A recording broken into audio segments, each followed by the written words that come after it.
This is Chit Chat, the encouraging one another podcast, interviewing people from all walks of life, having fun, encouraging, uplifting conversations with great music as well. Kick back and relax. This is Chit Chat, the encouraging one another podcast. Hello, everyone. Are you ready to rock it out? We got some brand new songs by Joe Gibson Jr. off his newest album, Eclectic Outlaw. This is the very first one we're playing. It's called Dad Bod.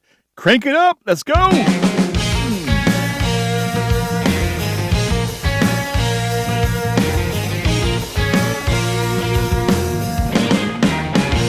got a couple of kids and a real good wife. I'm up before sunrise, breaking my back so we can live that good life. I made myself a promise a long time ago. I'll never eat sugar-free, never be a vegan, and I'll never go keto. Cause I'm a cold beer drinking, king of the grill. You'll never catch me running on a treadmill. I ain't been in the gym since I was in 10th grade. Takes a lot of work for me to look like this. Seconds and thirds since I was a kid. Don't act like this hunk of burning love don't turn you on. Feast your eyes on this dad bod.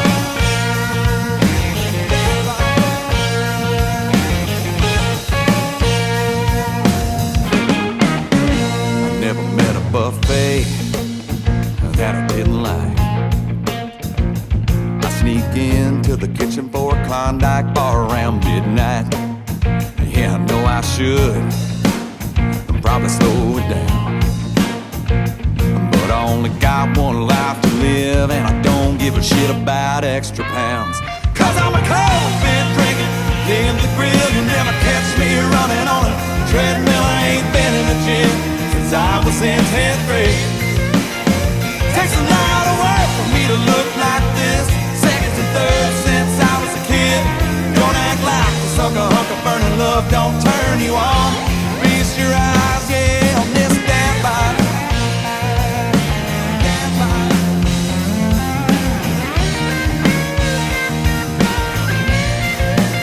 That's what I'm talking about.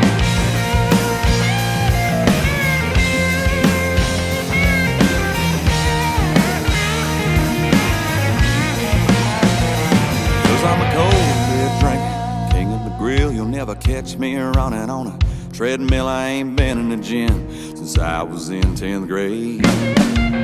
Takes a lot of work for me to look like this. Seconds and thirds since I was a kid. Don't act like this hunk of burning love don't turn you on. Feast your eyes, yeah, on this dad bod. Yeah, on this dad bod. Take a good look.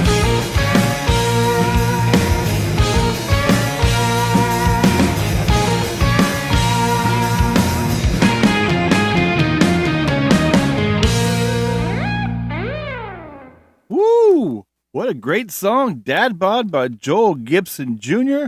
You'll hear some more of those brand new songs on this podcast today. So crank it up and let's keep it going. Hello, everyone, and welcome to Chit and Chat, the encouraging one other podcast. I'm your host, Jody Sheffield. I'm so glad you're back. Maybe it's your first time.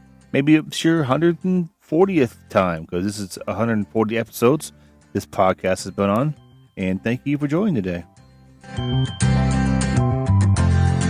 I am so thankful for the many guests who listen all around the world. That's right, 35 countries and 43 states. People listen to this podcast, and I'm so honored and blessed to have so many people chiming in and listening in to podcasts.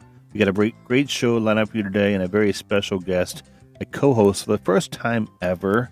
I'm so excited to have him on and have someone else to talk with and have some fun, laughter, and conversations today. He has been in the music industry for over 40 years. He is a very gifted musician. He has collaborated with a bunch of musicians as well, and just collaborated with a lot of folks. He has formed a number of bands. He is from the Pacific Northwest, and I can't wait to have him on the show with me today, Mr. Raymond Hayden. And Our guest today, Joe Gibson Jr., has a brand new album out called Eclectic Outlaw, and we get a chance to talk with him and his wife Brittany today here on the podcast. Let's welcome in Raymond Hayden.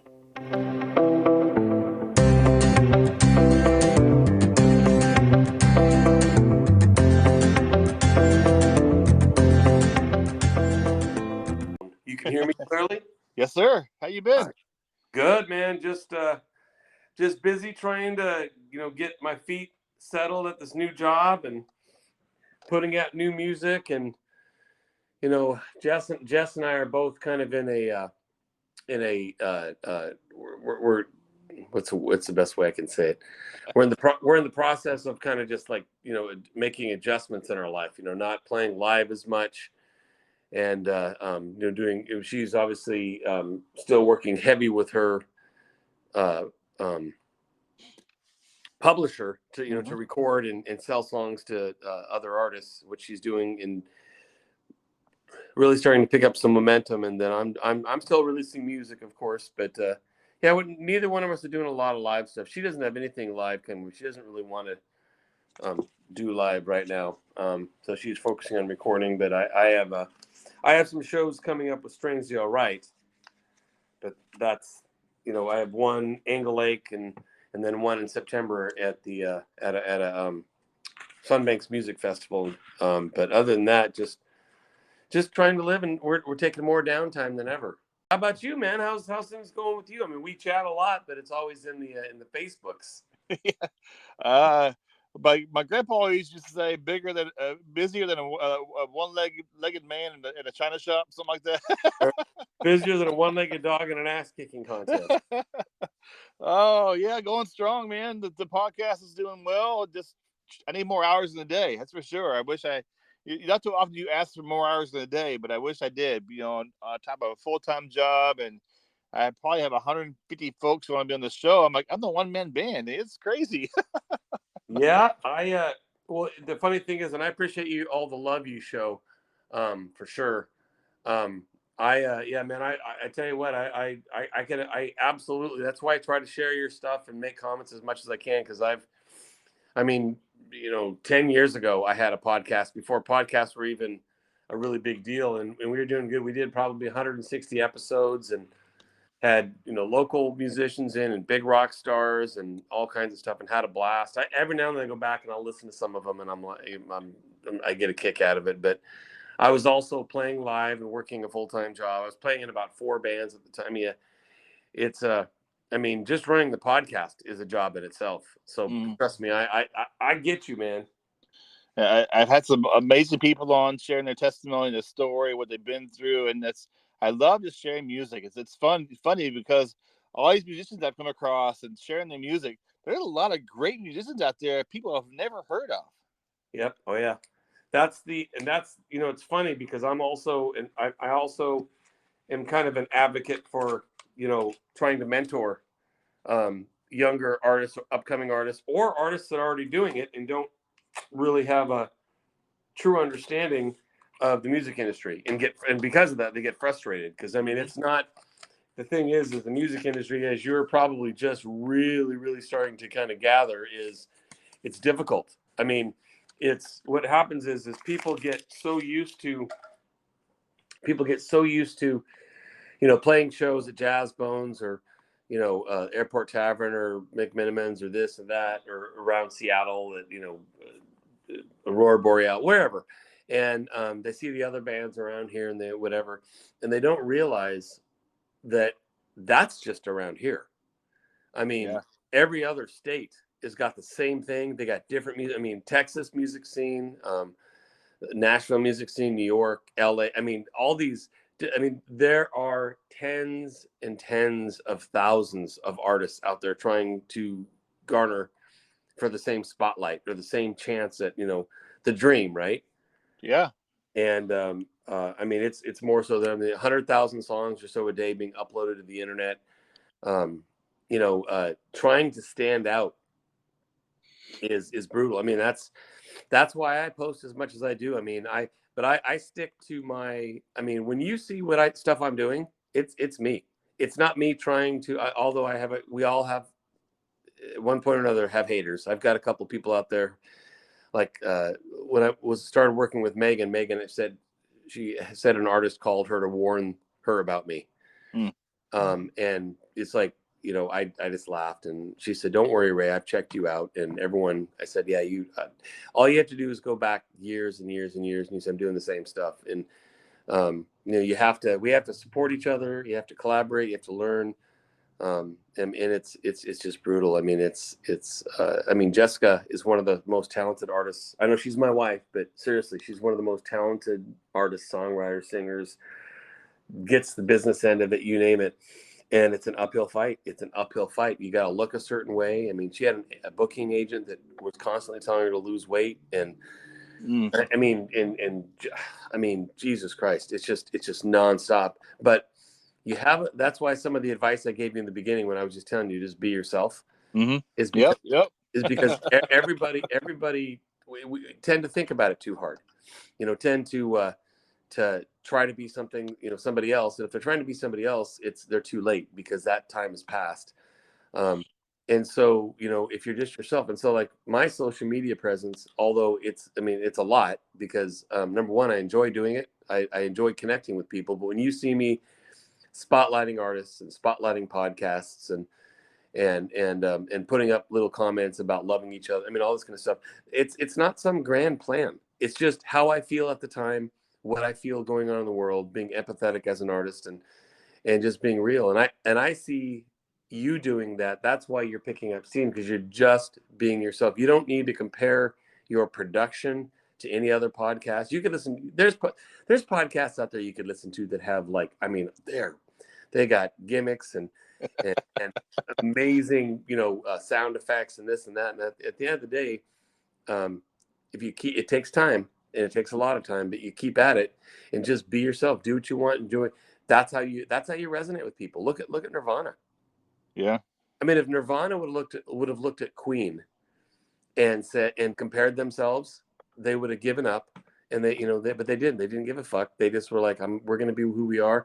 And what happens is when you do that, the people that are like you will resonate with you. And you don't need hundreds of millions. You just need thousands. Right. And they're out there. You mentioned Megan's Story project. You guys worked together on a song called Lemons. I love that song, by the way. It's a great, great song. Yeah. And Jessica Lynn Whitty. So people want to, who's Jessica, who's Megan? That's who they are. So I go online, look up, find their music. They're really good musicians. I really enjoy their music. Yeah, no, I agree with you. I guess you come across as biased when you're working with people, or when you're married to one of them, right? And but Jessica she's the real deal. She works hard. She's written hundreds of songs. She's got songs published. She's got a publisher. She's paid to write music. She goes to Nashville every couple months. She's doing her thing. Megan and I are in a project, but she's just one of the people that I collaborate with, and her and I just magic. After the Washington State Music Awards, when she won Best Upcoming Act, and I got the Legend Award, which is still like, oh my God. But just because I've been in the industry for a while, that's all. But soon after, her and I ended up chatting, and we just resonated with each other. We think exactly the same, the way, our why is the same. All we want to do with our music is make a difference. If we make money, great. We just want to make a difference, loving it. And she was homeless at 14. She was living. It's crazy. Yeah. And she's got 3 kids. One of them is, moving to Florida with her husband. The kids are well adjusted. She's got her own home. She's got her own little business that she does, and she's doing her thing. And she is a super, super talent. She's super easy to work with. And so Lemons came out, and Why is our next single, and that's coming out. That's coming out Friday. And then we have the next one we're working on. Well, it's written. It's called Amen. And she just did the final vocals, so now I can go and record because the way we work is I write an idea on a piano, send it to her, really crappy recording. She does vocals over. Once she's got it dialed in, then at that point I take that arrangement, record it on my keyboard. Then we go in this. Then we set studio time, do that. But then we've got more past that. We have after Amen, we have a song called Moon. We have a song called Velvet Carousel, and then we have another song called Sorrow's Phoenix. Nice. Yeah, it's just, it's kind of like you think, well, wait, aren't you guys a group? It's like, no, I mean, I have a collaboration coming out in July with a guy in India, that my engineer, the studio I go to, Verge Studios, George Farghese, really good buddy of mine. He introduced me to this guy, because the guy wrote a solo for one of the songs that Grieve the Astronaut did, and we've stayed in touch. And him and I sent him some tracks I wrote, and he put guitar over it, and it just got the final mix today, and that's coming out. And there's no rhyme or reason to what I'm doing. I'm just trying to put out, collaborate with people and introduce each other to each other's audiences and have some fun. You mentioned super guests. Our guest today needs no introduction, but I'll give him a little preview who he is before I bring him in here. Nice. He is going bonkers in the music industry. He's got a new beer name soon, a wine named after him, on the road. He opened for Trace Adkins. I'm so excited to have Joe Gibson Jr. on today, so he'll be popping on here in just a second. But I know you and Joe worked together, didn't you, one time? Joel and I didn't work together, but I've met him quite a few times. So the first time first of all, I'm with you. I mean, the guy's on fire. I mean, you started seeing him pop up on the internet and doing this and doing that, and then he just started exploding. And then Jessica has done this private party with this gal named Missy up north, up past Everett, I think Stanwood, Mount Vernon. And it was a private party, and it was Jessica Lynn Whitty. It was Aaron Crawford, who I'm sure you know, and Joel Gibson.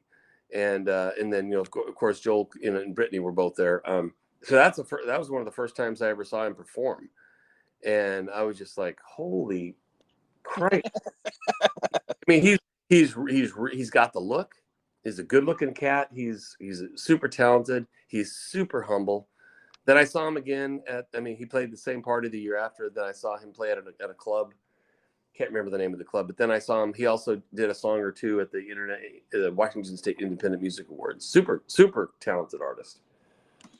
Yeah, so I know you opened for Trace Adkins last year at the Kitsap County Fair, and I just sent him the link. She'll be joining here shortly.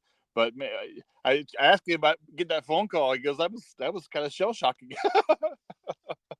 Yeah, and that's a funny thing. See, that's where our worlds collide. Because him and Jessica have done shows together. If you working together, no, but hanging out and talking with him and Brittany, absolutely, just good salt of the earth people. But where the worlds intersect is, Jessica is opened up for a ton of big artists, and she actually opened up for Trace Adkins as well. She opened up for Trace. I was actually playing keys in her band at the time, and it was at the LRS festival in Paulina, Oregon, years ago. And I believe also on that same bill was not Diamond Rio, Sawyer Brown. Yeah, it was Jessica Lynn Whitty, Sawyer Brown, Trace Adkins. So it was cool. What's it like doing collaborations with folks? What's it like doing collaboration? Yes, sir. It's humbling.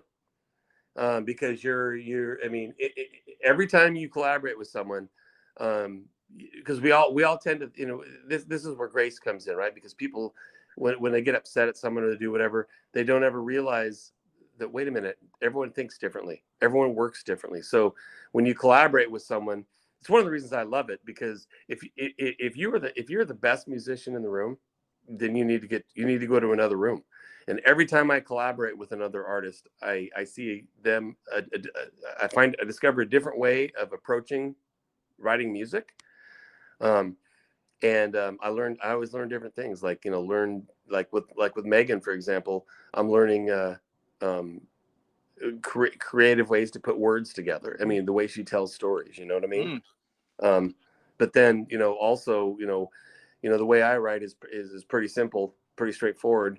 And someone else could write straightforward as well, but meshing those two together, not everyone can collaborate. And what I mean is not everyone's going to be a good fit. You know what I mean? And does that work on kind of your genre? You're kind of multifaceted in different genres you work with, right? True. My main genre that I focus on is rock, but pop as well. I mean, I don't just play piano is my main thing, but I do piano, synthesizers, B3 organ, arpeggiator sequences, whatever the song calls for. I'm doing all kinds of collaborations. Some are for fun. Well, they're all for fun, but some aren't necessarily collaborations. They call them collaborations, but they have a song that's completed. They send it to me, and I write the keyboards for it and send it back to them. Gotcha. Learning process. So, man, makes you a stronger artist, and that's how the music industry is built. There's some people out there who do not understand collaboration, and no hard feelings, but that's how. All you got to do is look at the music industry. The Wrecking Crew in LA. That was probably on more records than people know. Beach Boys, etc. And then Nashville still does it. You go to Nashville, and the majority of the studios are set up with studio musicians, and it's a lot of the same cats that are playing on Carrie Underwood stuff, Trace Adkins, Garth Brooks, you name it. So how's the collaboration work? Does someone reach out to you going, hey, get an idea, or just kind of how's that the wheels in that bus of collaborating with people work? Oh, it's different. That's kind of one and the same with what I was saying about how it's different every time.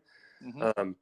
It's different. I mean, like, for example, there's a gal who I work with. I've done about 5 collaborations with out of Nashville, Elena Ray. And she, the way that works so far is I get tracks.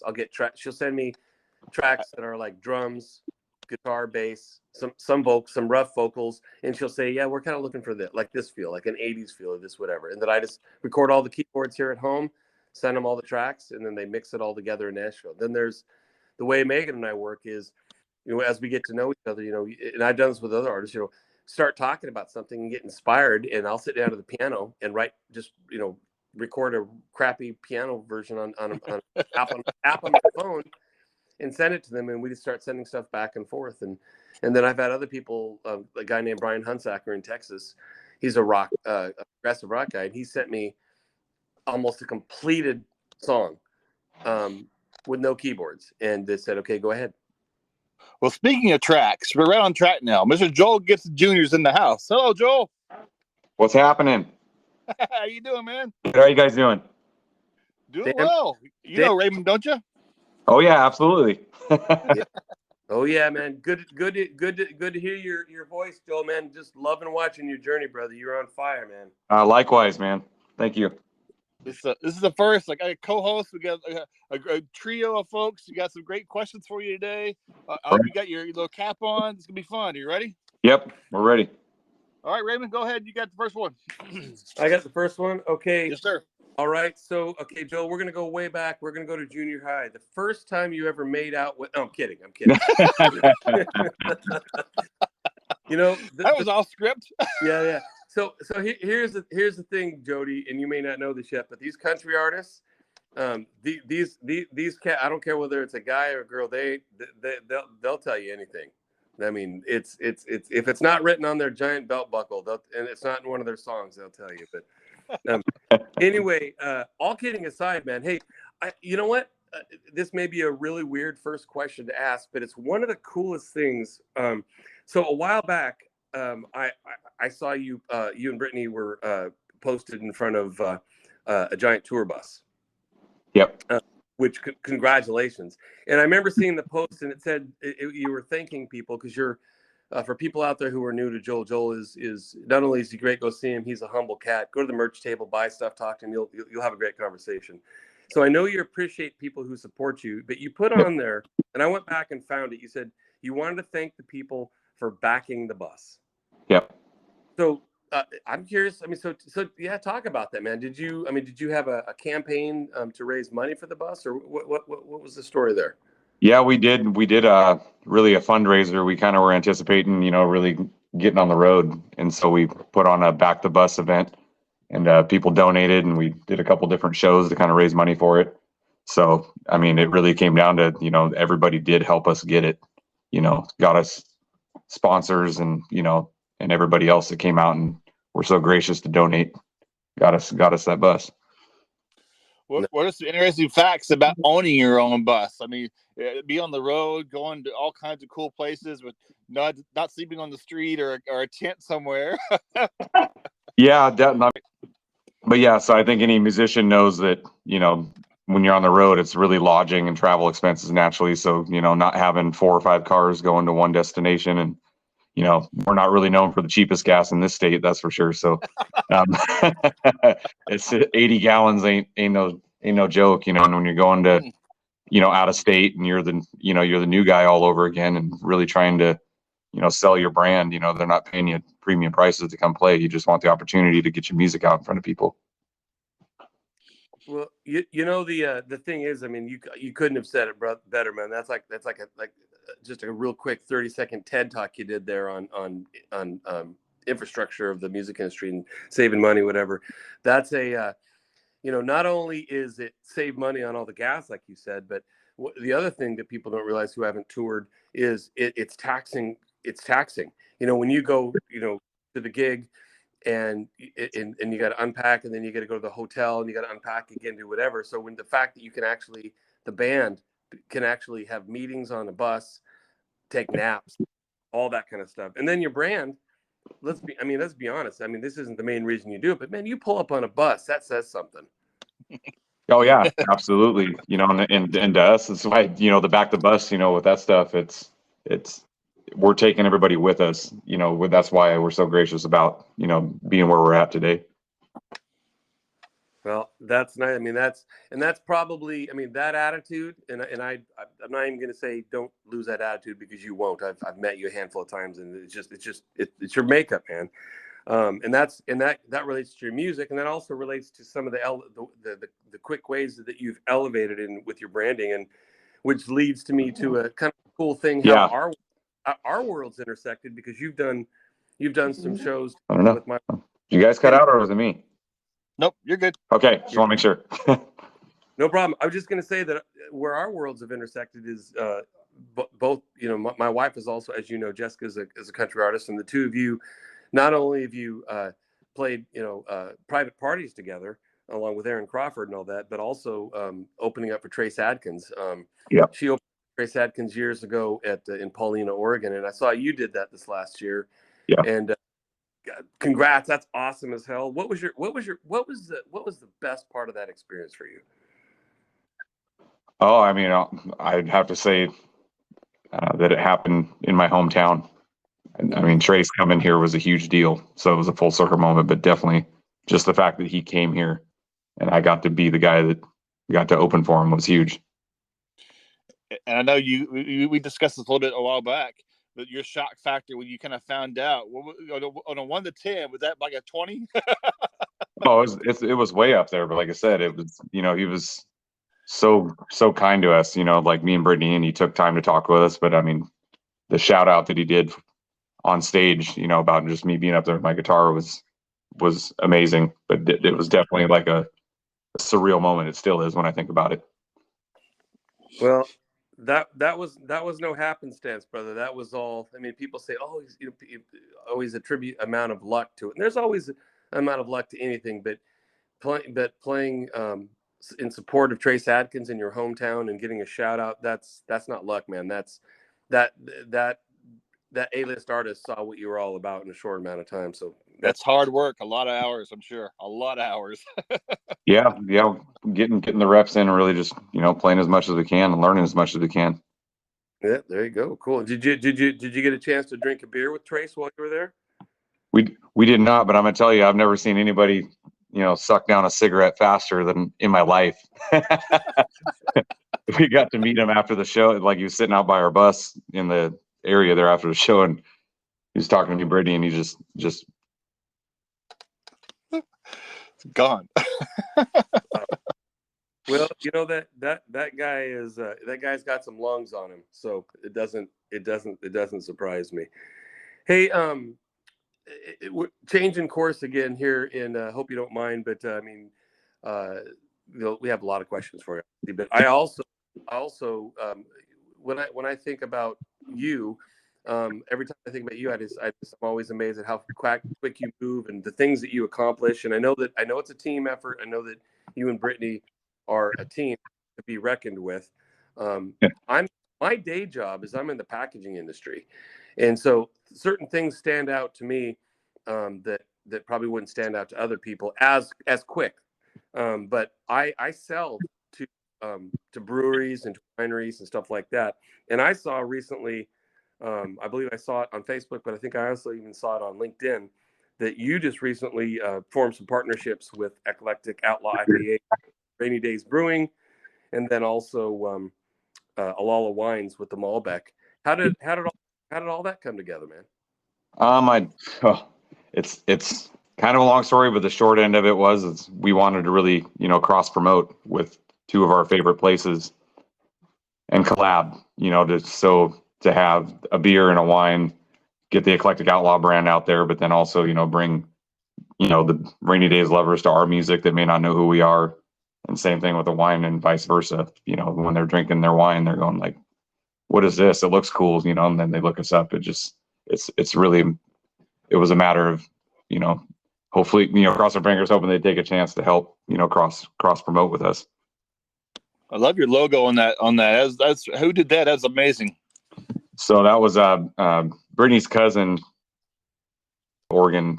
It was her husband that did the album artwork for us based off of, the design that Brittany came up with.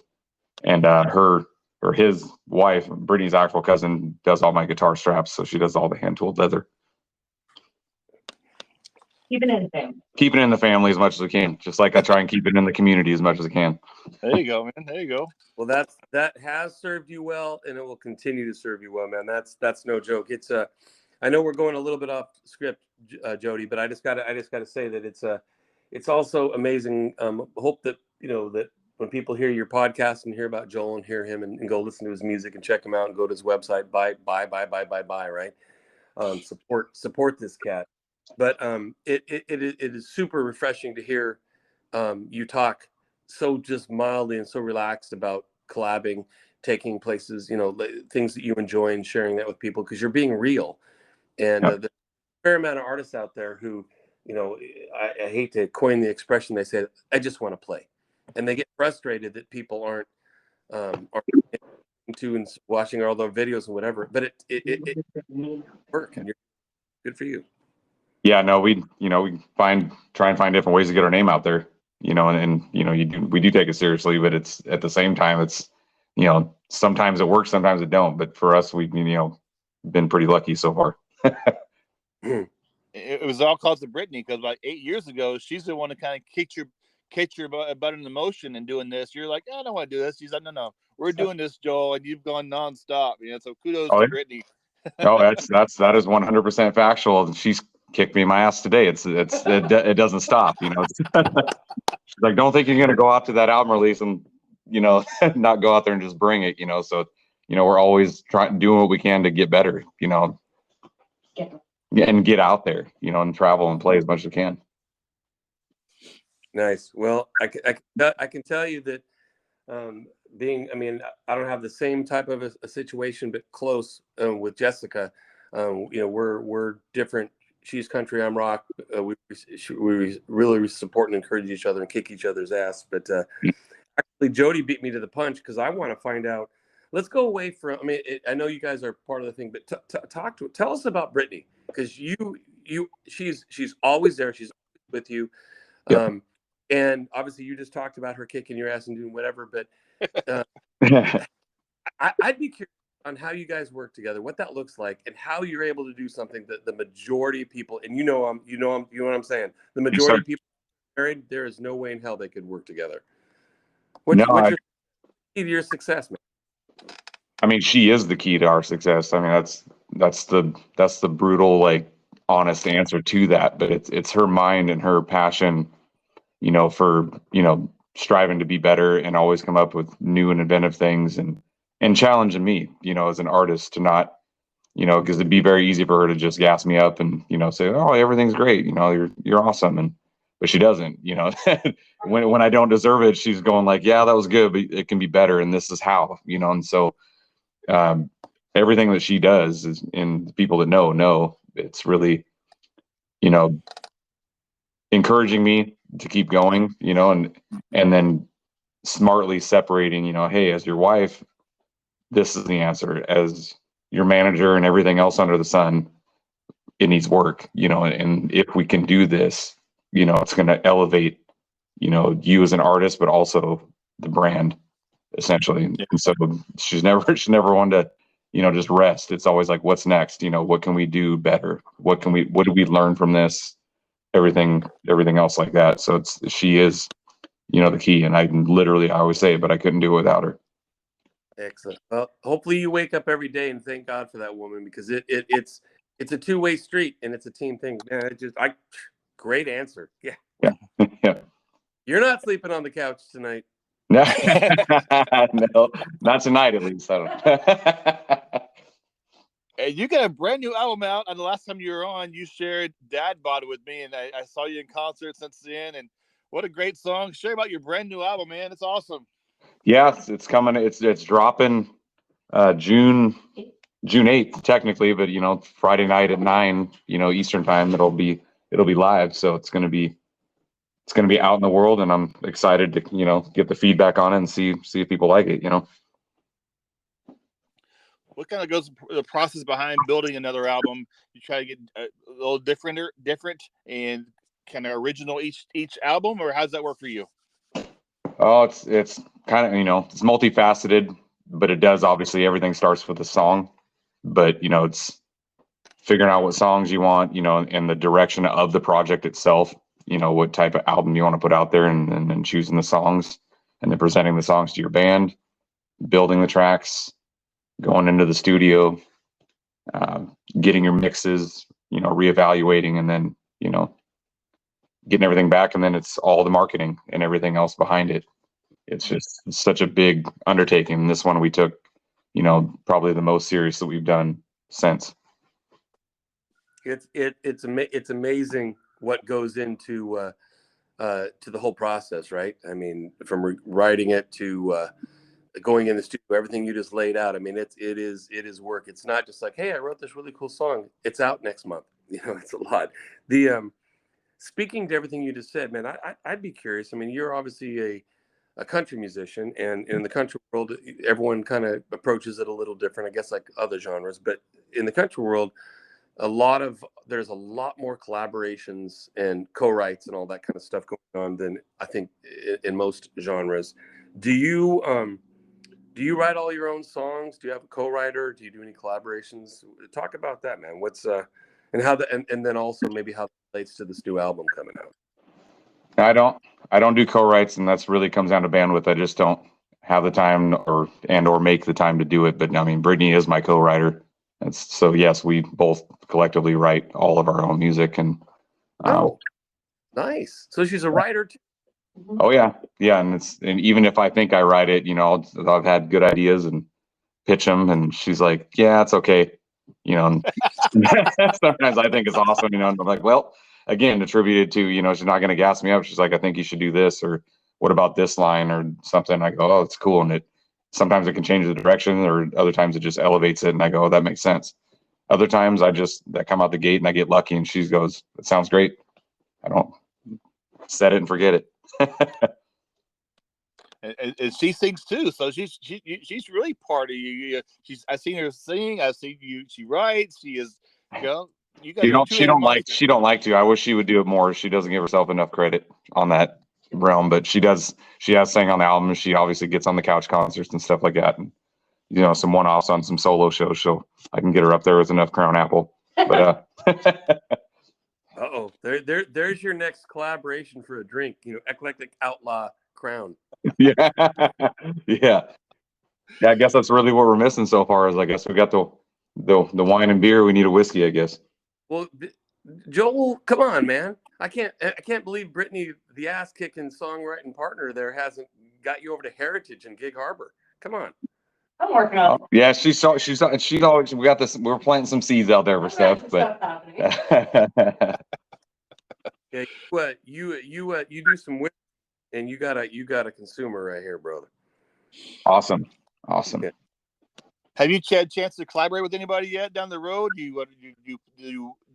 How's collaborating work for you? Would you be interested in doing that down the road with somebody else, or different genres, or kind of share about that a little bit. I mean, I wouldn't say I'm opposed to anything like that. I think it really comes down to the way I write. I'm not like set up a time on Tuesday at 4 o'clock to go write a song. I don't really, as a writer, I haven't been writing songs like that at all. And then so I write more from, when I'm inspired. But as far as would I? Yes. Would I be also particular about who it is? Yes, because I would go back and listen to what they've written, and if I connect with it and I go, okay, that I think collectively we could write something really cool, then I'd be willing to, go down that route. That's actually very smart. Before we got on the air with you, Joel, Jody and I were talking about collaborations, and collaboration. Everything Joel just said right there is right on the money. I mean, everyone writes differently, and not everyone not everyone wants to collaborate. I mean, I know I'm similar to you. I can't pick a time when I write. When it's time to write, you can't even explain it. It just it's time and you do it. Yep. It amazes me because Jess goes to Nashville every couple months and does 3 or 4 co-writes at a time, and I'm like, how did I can't even. It just everyone's different. But the fact that you go back to checking out what they do and putting effort into it, that's incredible. This is really cool, man. Finding out things about you and Brittany today that I did not know. This is more seriously. I know this is a podcast and we're asking all kind of questions. Great, and it's cool at the same time. I'm proud that Jody asked me because I am actually really into you. I'm curious, as from an artist and from a personal standpoint, the 3 or 4 times I perform, one thing always stands out to me.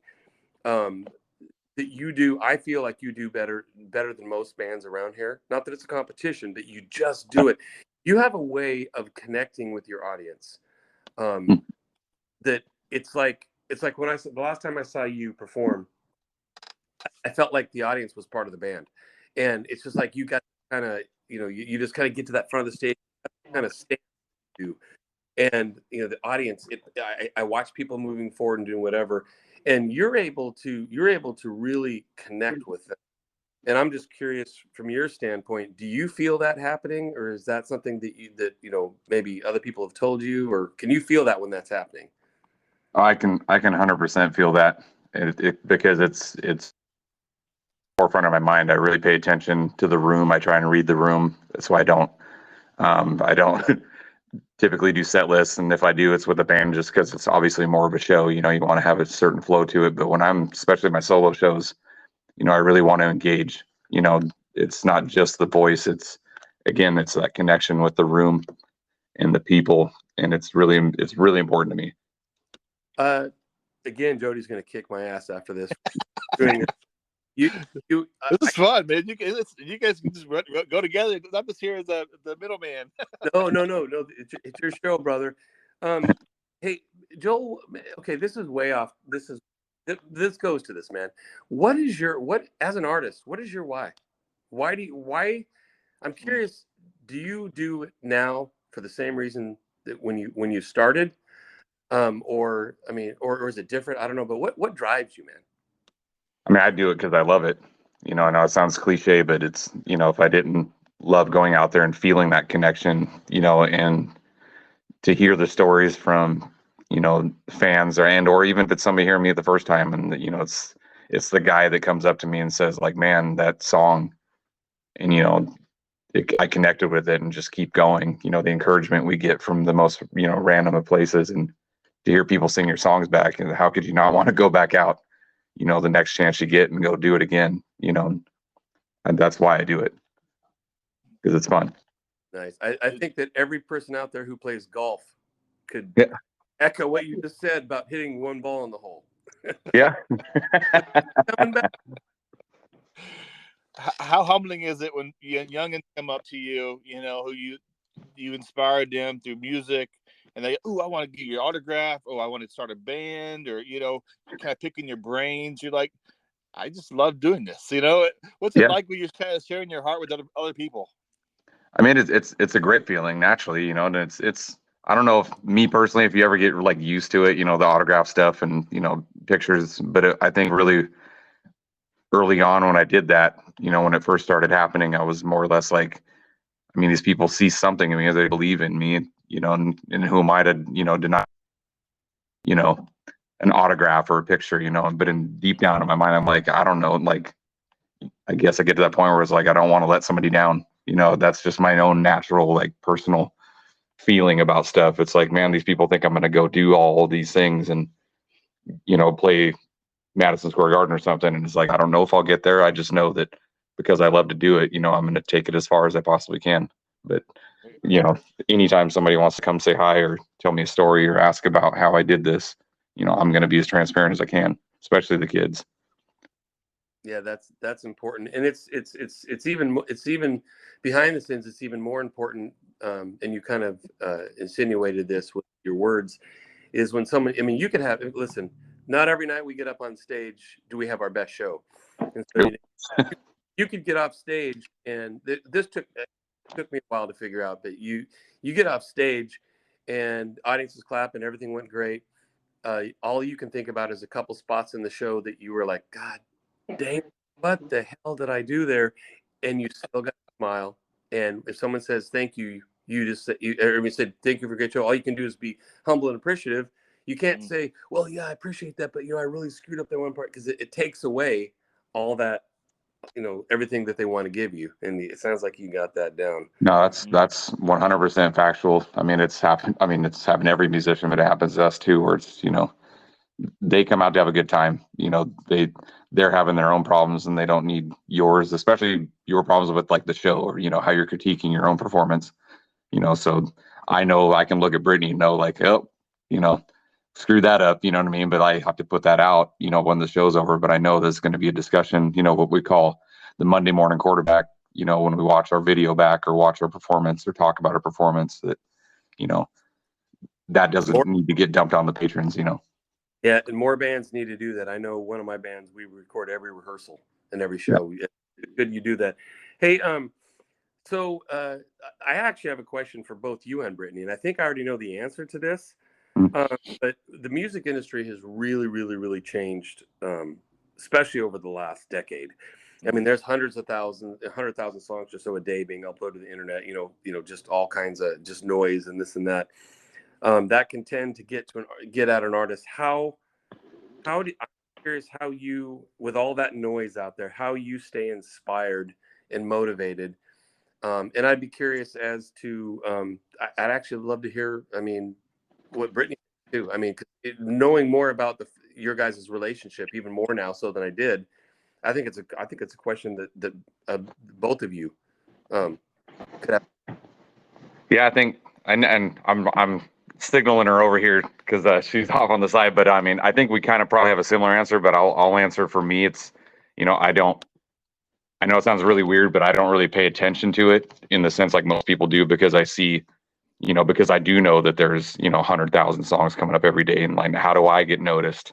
You know, and so I've always turned back to our fans and like just going out and putting the work in. But I also I know I'm a small fish in a very big pond. So, you know, all we can do, you know, and it's a cash grab in a lot of cases, you know, hey, pay to promote this, and you may get a few extra streams on it. And then I see people buying streams and everything and making themselves look, you know, their song bigger or themselves bigger.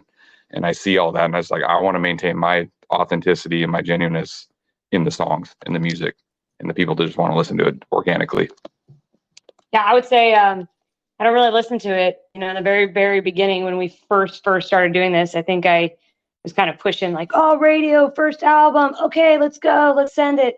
And then you realize real fast that that's not what you do. And so I kind of had to recollect and go like, you know what? Why don't we just like start by building a fan base? Because everybody needs a fan base. If you're going to put an album out there, somebody's got to listen to it. And if nobody's going to listen to it, then you don't have anything anyway. So we kind of redirected and was like, especially through COVID, because this kind of all happened through COVID. And it was like, you know what, forget about the radio stations who aren't going to pay attention to us unless we put a ton of money into them. Forget about all this. Like, let's meet the people. Let's find the people that are going to support us, encourage us, you know, come to shows and stream the music and buy the CDs and travel to Nashville and go to Arizona and come down to Texas and, you know, show up for the couch concert. And so we really kind of changed our the way we were thinking into like, forget radio, forget streaming, forget all that noise, and let's focus on the people and let's give them exactly what they want, which is a good time to forget about their problems and be able to have a genuine conversation with people that aren't trying to just like dip out the back door. And, you know, from that, we've been able to, I mean, we talk to some of our fans that are simply our fans, like they're just our family. Like we call them our family. Yeah. And because we don't have a large family. It's really just us three. You said it's just, you were saying that your fans are your family because you don't have a big family. It's just the three. That was the last thing we were. Oh, yeah. So, you know, and they are. And so that was really important to us, you know, it's to focus on them and stop worrying about the, you know, the bigger entities. It takes so much more than, you know, the little guy realizes to really get noticed up there. You know, sure, you can have a viral video or, you know, it just, you know, it's everybody's different. Everybody does different things. But for us, it was just like, let's focus on the fans. Let's focus on connecting and having, you know, genuine conversations and really supporting each other, especially through COVID. It was really important for us to support our community and our people. And with this new album, you know, I kind of went back. I got some really good advice, I think, like our second year in. And I really wanted to follow it the last two albums, but I just wasn't confident that the foundation, you know, had dried yet. And before we build on it, I just kind of wanted to make sure that we kind of had all our ducks in a row. So we just, you know, just invested more into us and our brand and our fans. And so this album is a little bit different. You know, I had a marketing strategy with the album cover and I followed a lot of advice from a couple of years ago. And to say we were able to submit it to, I think, almost 4,000 radio stations and some record labels. So we'll see what happens. But, you know, it is what it is. And no matter what, we're just going to keep playing shows and expanding as far as we can. I think we've played in 14 states now, and Mexico, Hawaii, the Virgin Islands. So we're just building everywhere we can go and just sharing the music and spreading the joy of just coming together and not worrying about day to day. Have a good time. Yep. I would say that both your answers are 100% on point. Bravo. Thanks, Joe. You know, discussed about your bucket list a while back. You mentioned the Whaling Days. You checkmarked that off. The Kitsap County Fair. You checkmarked that off. You mentioned Red Rocks a while back. Yeah, haven't checked that. On that so far. No, absolutely not. But it's still there. Someday. I don't care what capacity it is. I want to go. I don't even care too much who I open for. I just want to do it. The venue has always just been amazing. Does your bucket list keep adding venues to your bucket list where when you can spin the wheel and get you? I mean, it really comes down to, you know, fact, if we, you know, started traveling more, which we kind of want to do, you know, moving into next year, you know, I know places in certain cities and stuff that I would love to go. I'd love to do Green Hall down in Texas, you know, it'd just be, you know, if I went over to Chicago, which would be kind of sketch, but there's a Joe's on Weed Street up there that I'd love to play at. And, but, you know, Key West for sure. Key West, I want to go play Sloppy Joe's down there too. And, you know, but, other than that, it's just going to come down to where we're at. And I'm going to go, oh, this place looks cool. Right now it's making that Oregon Jamboree stage. Yeah. We just left it all on the Oregon Jamboree Battle of the Bands last night and threw our hat in the ring with 3 other bands. So we'll see how that turns out. That'd be awesome to play down there too. Nice. Well, when you start looking at Texas, please give me a call because I played him back in the is huge in the Texas scene. Knows everybody. Plays and no, it's awesome. We just got back from there, you know, the beginning of April, and it went really well, and we got invited back, you know, to everywhere we went. But we were in Amarillo and Austin and Comanche, and I don't remember what the other place was. What was it? Martindale. So we got up offline. It sounds like you got some good connections. I want to connect you with James as well. He'll be able to hook you up in some other ways as well, man, for sure. So, awesome. I appreciate that. You got it. You know, so my next question was going to be is I think you've already answered it, but I'm going to ask it anyway. Is how do you guys define success for the band? I mean, I would say, how do I say it? I've always felt like, you know, like, because I think I think everybody has their different opinion of what making it is or what success is, you know, and just, I always say our golden rule from day one was we're going to keep doing it till it's not fun anymore. People stop showing up. And I mean, we still kind of really ride that business model. And so, I mean, I'm open for some of my biggest heroes songs and have songs that we've written. I mean, to me, that's success. As long as they're having a good time. Yeah, and they're having a good time. That's actually one of the most unique answers I've ever heard someone answer that question.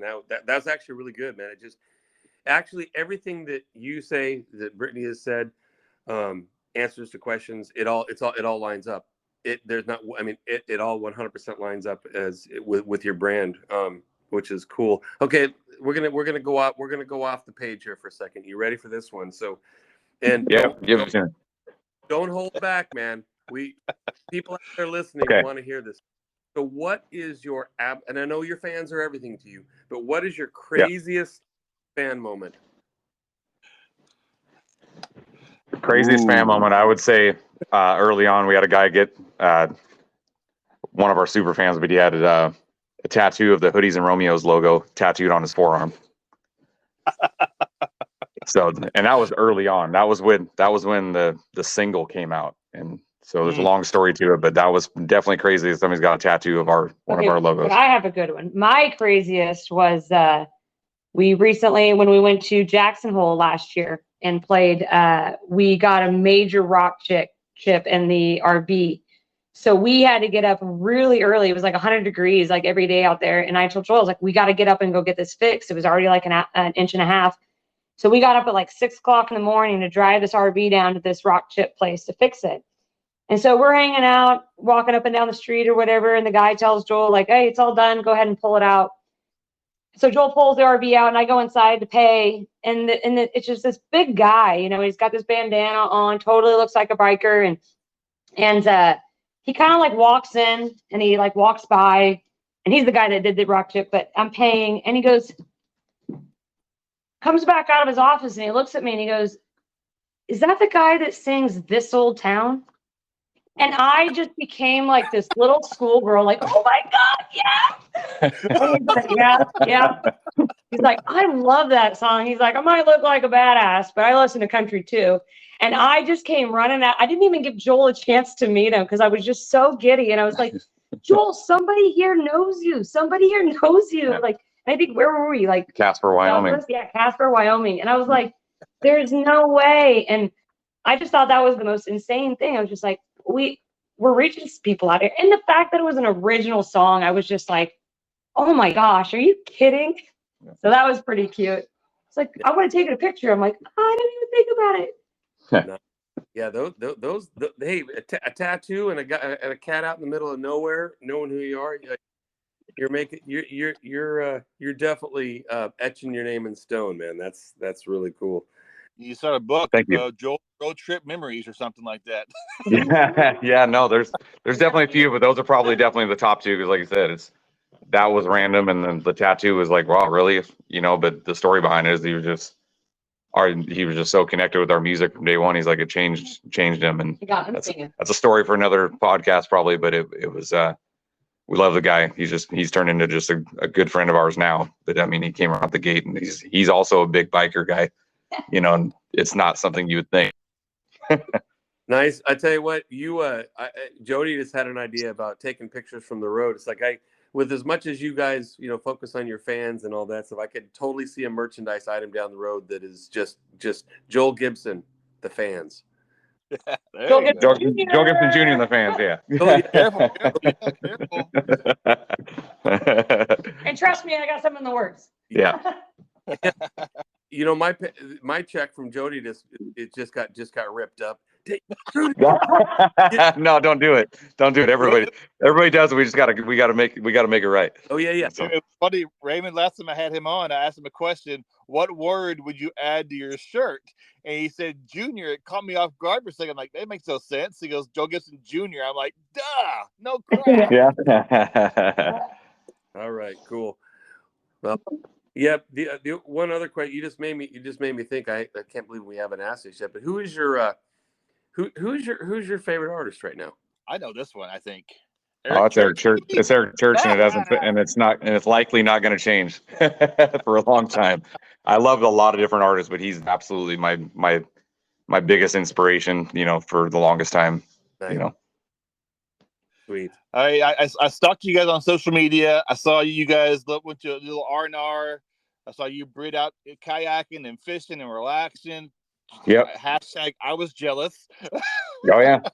Where did you guys go? That was amazing, man.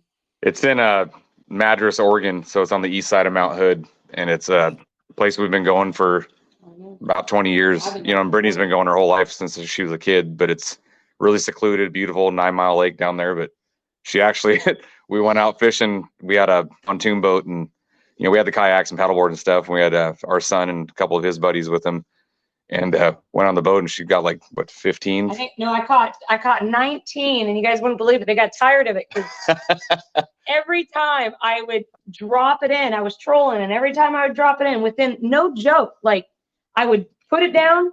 I'd go over, I'd pick up my drink, and I'd take a drink. And as I'm drinking, I'm like, "Oh, fish on, let's go." Yeah. And I mean, it was every single time. And 16 times, we were only out, I think, for 2 hours trolling. And I caught 19, and they were just like, "Okay, we're tired. Brittany, can you put the pole down?" I'm like, yeah. I've never fished this good. Now, hold on for a second. I see what you mean, Joe Gibson Jr. Brittany just wrote a song called Fish On. I think there you go. Yeah. Down. I wrote the that's legit. same thing down. No, that's legit. Yeah, because I love saying that, especially when we're there. Can you imagine? It's awesome. Can you imagine the T-shirts? But Fish On, got a drink in my hand every time I let it down. Jesus Christ. Yeah. Sounds like a co-write to me. Yeah, there you go. Uh-oh. You manifested it on this podcast. I don't know. Let's see. Miracles happen on the podcast. Look at that. That just sounds. I mean, come on, think about that for a second. Fish on? Are you kidding me? Anyone who listens. Yeah, that's my favorite saying, especially at that place, because I did a lot of fishing as a kid down there, and our son isn't quite into it as much as I am. But Joel just drives the boat, and they lay out, and I'm just back there all by myself with my worms, trolling with my fishing pole. You want to catch fish? Bring Brittany. You want to catch fish? Bring her. That's 100% factual. Yeah. Now, that was the best fishing trip there ever, though, I feel like, for me. So. Yeah, I normally don't do that good, but she does well every time we go. So. Well, Brittany, before Joel met you, that boy was out there with the tiny little reel and a stick of dynamite chumming. Yeah, that was it, and it still didn't work. No, it's Raymond, do you have any final quotes? Any final questions for Mr. Joel? God, just feel like we could go on forever. I mean, you guys are awesome. I actually, after we sit here talking about the new Joe Gibson Jr. single "Fish On," it can go to your heritage or your whiskey brand as well. I always, I've done about 3 different podcasts of my own in the past, and I always, the last thing I want to do is give back to the people who are listening, which again fits perfectly into your brand. So, any of your fans out there, any upcoming artists who are, focused on, the fact there's so much competition out there, whatever, what advice that you've discovered along the way now, what is some of the best advice you could give for any upcoming artist who loves to do it, wants to do it, but maybe is afraid? Yeah, I would definitely say, do it first, be yourself, and get merch. Yep. In that order. I see a lot of even new people, they're like, "Oh, they're CDs. People don't buy CDs." Like, the hell they don't. A lot of times they just want something for you to sign, or they know, buying stuff, when they buy merch, it goes to the artist, and they know that. Some people know that, some people don't, but merch is everything. And we got that pretty quickly out the gate. And that's been our, and Raymond would know this. And I know Jessica knows it too. It's on a bad night, where, not a lot of engagement or not a lot of tips or whatever. It's like a lot of people will still buy stuff, and it'll save your night. So, and then being yourself, being authentic, because it's real easy to get sucked into the vortex of the smoke and mirrors and, buying, getting cool photos and stuff. But then when people go see you, you know, what you do behind that microphone with an iPad on your mic stand doesn't really match, you know, your brand, what you're putting out there in the world. And I would add to that and say, ask for criticism and don't be offended because you really want genuine feedback. I mean, I really feel like when people can be brutally honest with you, we've had fans come up and say things and we've been like, oh man, thank you. Gosh, I would totally, why didn't you say that sooner? Like, so I think just like being open to not, you know, to take criticism, like, you know, instead of asking like, oh, you know, thank you. Like, hey, what can I do better? Or what do you see that, you know, how can I get better? Or, you know, what did you see, you know? And I feel like being able to take that without getting upset at yourself for it and taking that advice and being like, okay, let me try it. You know, it's either going to work for you, it's not. But I mean, I think some people get so put off by hearing that, like, you know, it's okay. And they're just like, they get so down on themselves. It's like, you know, if you know how many times I told Joel, like, it's okay, you know, it's like, but don't worry about it because it's just okay. So let's make it better. Like, how do we make it better? And if you never learn how to make things better, it's never going to get better. It's just going to be okay. You know? And so I really feel like as a new artist, you know, going to other artists or asking them to like criticize you in a genuine, honest way, I think is really important for newcomers. You know, even if it's just like, yeah, you know, I would definitely take some lessons or watch a couple more videos on YouTube or watch what you do here when you get up into this range. Like, if people could really take that feedback and execute it or try it out, you know, I think that's really good. But a lot of people, you know, their feelings get hurt because they're like, man, I thought I did my best. And it's like, hey man, you did, but you can get better, you know? Yeah. And so I think that's important for new people, is just to keep asking people, okay, I know you said it's good, but what can I do better? What can I do better? And I think that's really important. Yeah, well said. I hope everyone out there just heard what you guys said.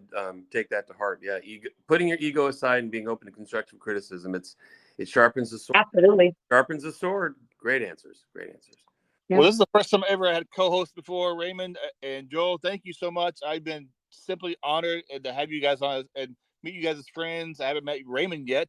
We have coffee one day, but just you guys are amazing. You work 40-hour-week jobs, 50-hour-week jobs. You guys are singers. You guys do everything. So I'm honored to have you guys on anytime, and I'm so thankful for just sitting down with you guys. And this was a blast. I had so much fun today. We did too. Sure.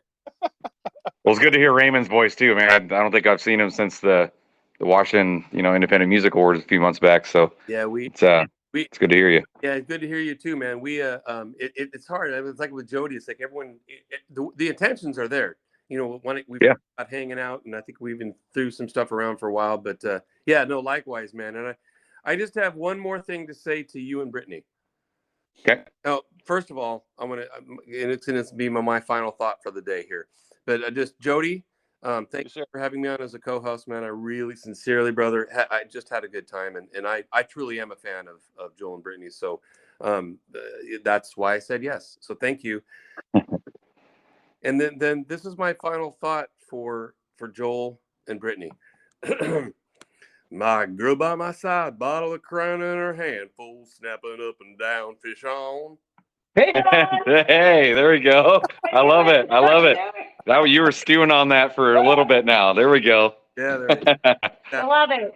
All right. It's funny. I wrote fish on. As soon as you said that and you caught on, that's us on the same page. That's the first. Yeah. That's awesome. Love it. Joel, Brittany, thank you so much. I'm honored. You're welcome on any time. You said next time, you're welcome anytime. I love connecting with you guys. It's so much fun. And Raymond, we will have coffee one day, brother. Yeah. We'll have an IPA and a Malbec, and we know where to go. Ooh. Hey, there you go. You definitely do. Yeah, let's catch up at the end of the year or something. Let's do this again. We'll go fishing. Get Brittany and fish on. Yeah. Film a live podcast, live video for Fish On. There you go.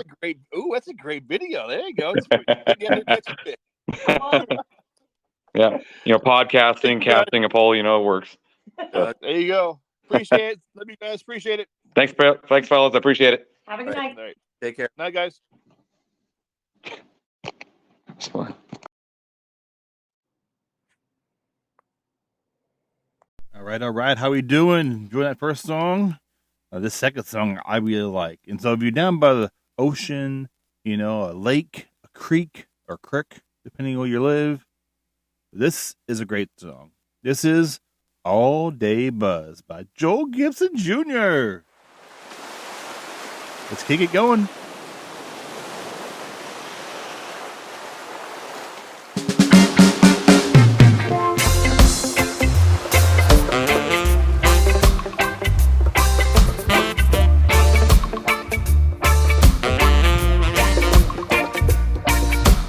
Sun came up over water lemon cake. I was still messed up on blue cherry bay, mango rum and cream. Really did a number on me. I was good time Charlie at the salty mongoose, buying everybody shots and getting real loose last night. No stress, no drama, just living life with an all-day buzz. Shot a Patron and a land shark just because. Shot ski before noon at Woody's Saloon. A little St. John chillin' on a Sunday afternoon. Whoa, whoa, whoa, whoa, whoa, whoa, whoa, whoa, whoa. Caught an open air safari, cranking Bob Marley. Took it all the way on up to my home bay. Had a cup of Coca-Cola, just chilling in the island rain. And when the sun went down, I headed on back to town. Played guitar at the beach bar, filled up my tip jar. Had everybody dancing, singing along with an all-day buzz. Shot a Patron and a land shark just because. Shot ski before noon at Woody's Saloon. A little St. John chilling on a Sunday afternoon. Whoa, whoa, whoa, whoa, whoa, whoa, whoa, whoa, whoa.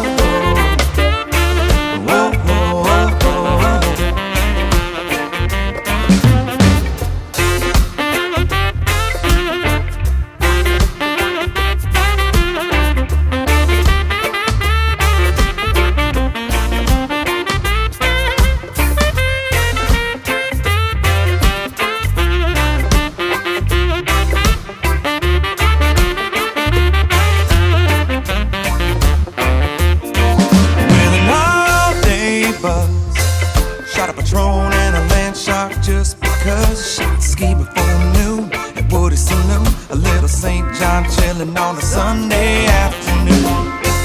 On a Monday afternoon. On a Tuesday afternoon. On a Wednesday, Thursday, Friday, Saturday, Sunday afternoon. Whoa, whoa, whoa, whoa, whoa, whoa, whoa, whoa, whoa, whoa.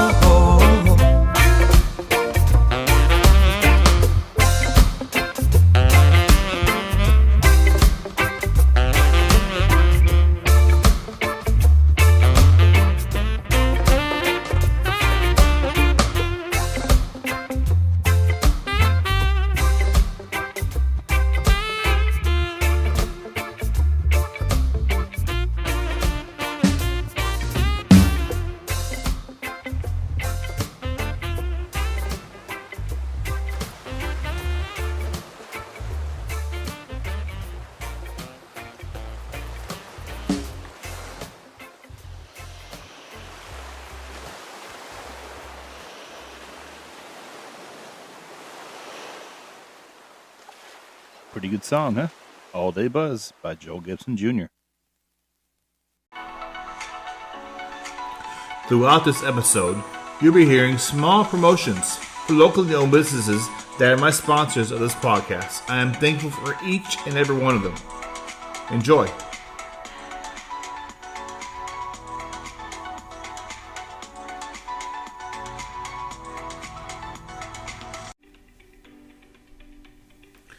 Nineteenth Hole and Bar and Grill at 2171 Erlands Point Road in Bremerton.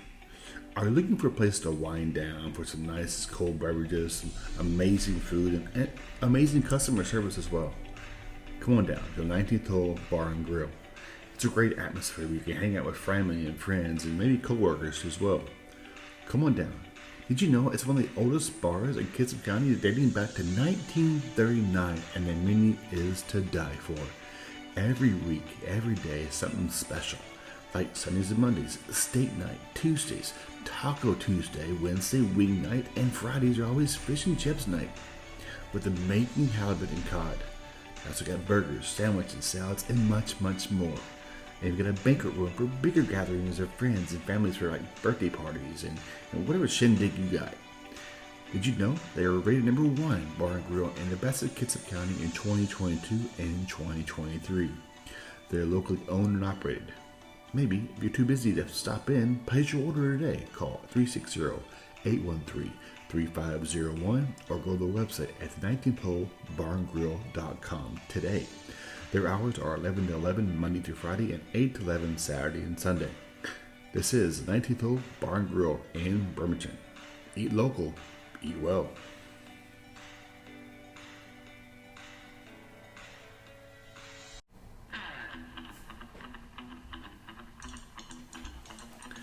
When we transported back in time to say the 1950s, as soon as you arrive at the Big Apple Diner, you'll be transported back in time. Their decor is amazing. Their menu is amazing too, with breakfast, lunch, and dinner items. Try something different each time you go. I've had the penny pincher combo, which is a combination of quarter pounder with cheese, french fries, and a milkshake or drink for $9.99. Where can you find a meal for $9.99? And they have over 30 flavors of milkshakes. You can literally have a milkshake a day and never get enough of the milkshakes, pies, and sundaes at the Big Apple Diner. Dine in or take out, so you can check them out. They're located at 6720 Kitsap Way in Bremerton, and their hours are 8 a.m. to 8 p.m. and they're closed on Mondays. Swing by and check them out. The Big Apple Diner. The website is thebigapplediner.com, and you can call and place your order today at 360-373-8342. Eat well, eat local, eat at the Big Apple Diner in Bremerton.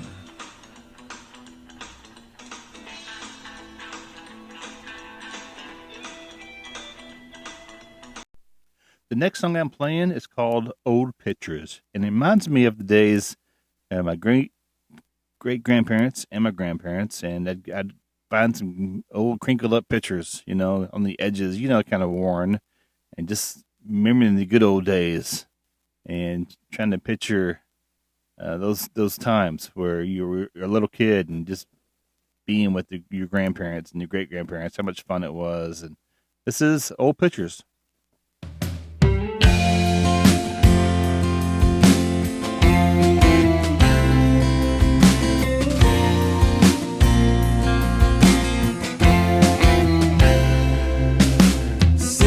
Thumbing through black and whites, there's Granddad in 45 in his army fatigues on the day he got home from war.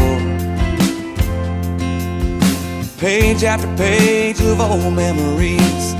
Nowadays it's crazy to think that times like these just might be gone for good.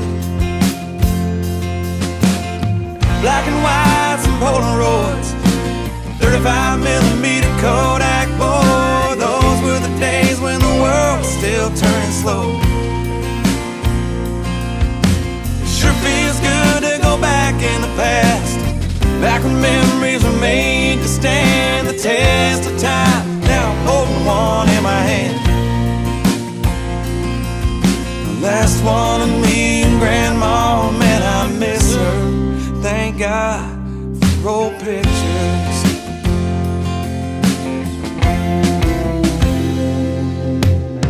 One of me and my buddy Brian, he passed away back in '89. We were like brothers, I think about him all the time. Kids these days will never understand what it's like to take one and hope that it turns out, 'cause you can't go back again. Black and whites and Polaroids, 35mm Kodak, boy, those were the days when the world was still turning slow. It sure feels good to go back in the past, back when memories were made to stand the test test of time. Now I'm holding one in my hand. The last one of me and Grandma, man, I miss her. Thank God for old pictures.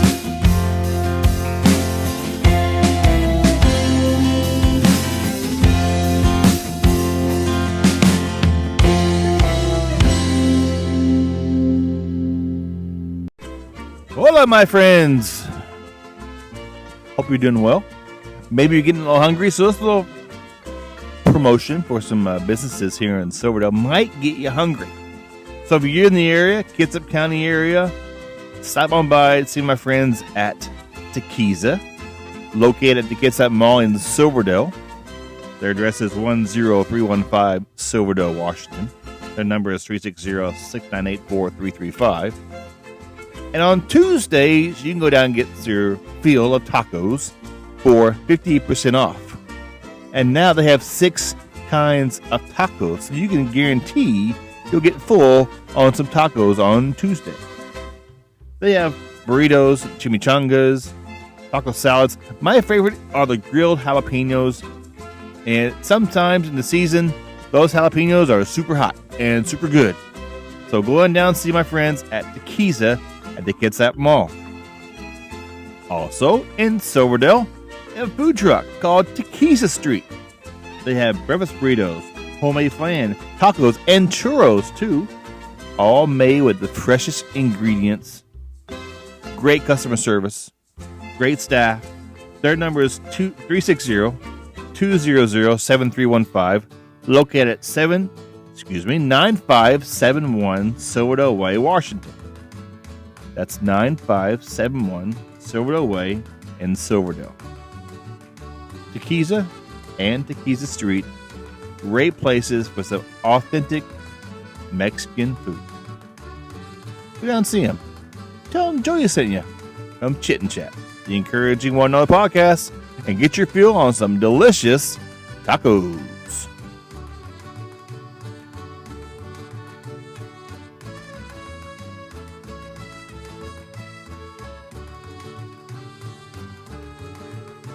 We got one more song for you on Joe Gibson Jr.'s brand new album, Eclectic Outlaw. And this is Nothing Like a Back Road.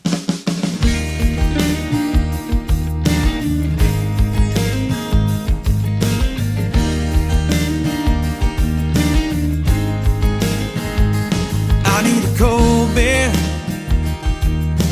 windows down, radio up, cruising in 5th gear. Nothing bringing me down in this 2-lane town. Wanna roll down Seaback Highway and come unwound. There's nothing like a back road to soothe my soul. It's the only way that I know to let it all go. Take a deep breath, let it out slow. Watch that sun sinking in the rear view and put her on cruise control.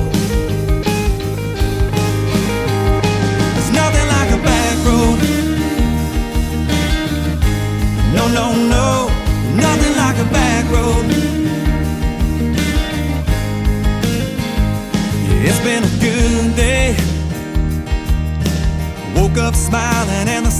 shine, it wouldn't happen any other way.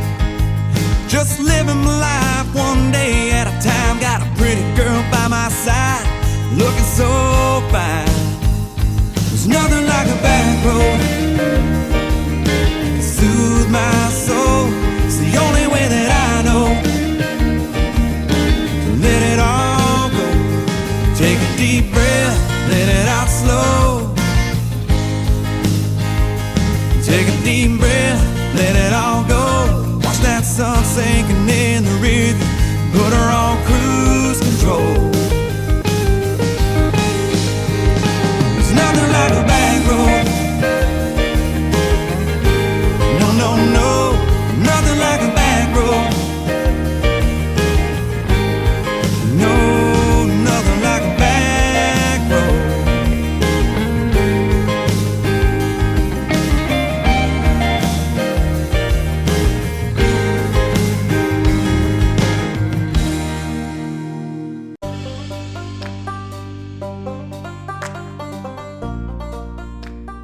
Thanks so much for joining today here on Chit and Chat, the Encouraging One Another podcast. And my co-host, Mr. Raymond Hayden, joined me today, and our guest was Joe Gibson Jr. Had a great time talking with him and his wife, Brittany, as well as sharing 4 of his brand new songs of his brand new album, Eclectic Outlaw, on basically everywhere you can find it. But be sure and go to joelgibsonjrmusic.com and check out his brand new album, Eclectic Outlaw, and some great songs in there as well. Thank you so much for being part of this episode. Really a fun time having a co-host and just sharing life, sharing laughter, and please follow and subscribe to the podcast. You never know who will be on next, and it's always about encouraging others, sharing great tunes by artists from all over the world. My name is Jody. This is Chit and Chat, the Encouraging One Another podcast, where it's always about encouraging others. See you next week.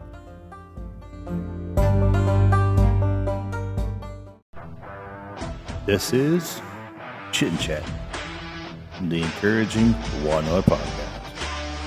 It's always about encouraging others.